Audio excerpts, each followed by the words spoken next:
Have you ever wondered if there's a secret connection between Hollywood and UFOs? Man, I sure have, especially since 1996, when you and I created that NBC television series about an alien invasion. It was called Dark Skies. We're having a premiere party in my backyard with 200 people, and the idea was we would watch the show together as it aired live.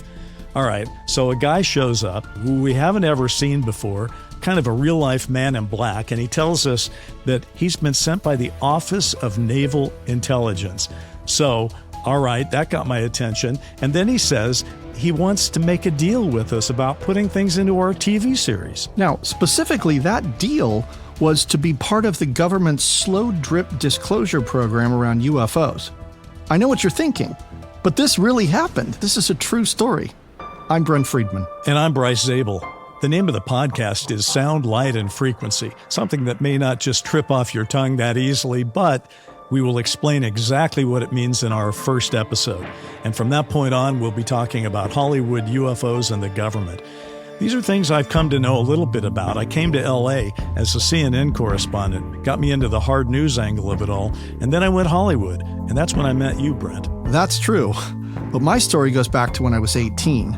A family friend who was in the Reagan administration disclosed to me that aliens are real, that he had seen them and they are here. Even hearing you say that now still blows my mind. It's a great story, and we will be telling that story and many more like it. We intend to do an active investigation where we really try to get under the skin of this thing, find out what's going on. And not just what's going on with the phenomenon, but what's going on with Hollywood movies and whether they're actually reflecting reality or whether they convince people to relate to their own reality in a different way. It can be a little confusing, but it's sure been fun. The question we want to ask is, have other people in Hollywood been offered the same type of deal that we were?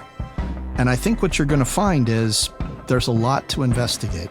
There have been so many great stories over these, 70 plus years where they've been making flying saucer and UFO and alien movies. And each one has a story behind the story. And the more we sort of scratch at the surface of those, the more interesting things we find out. So Brent, I can't wait. Let's get started. It's going to be a wild ride. We'll see you all there.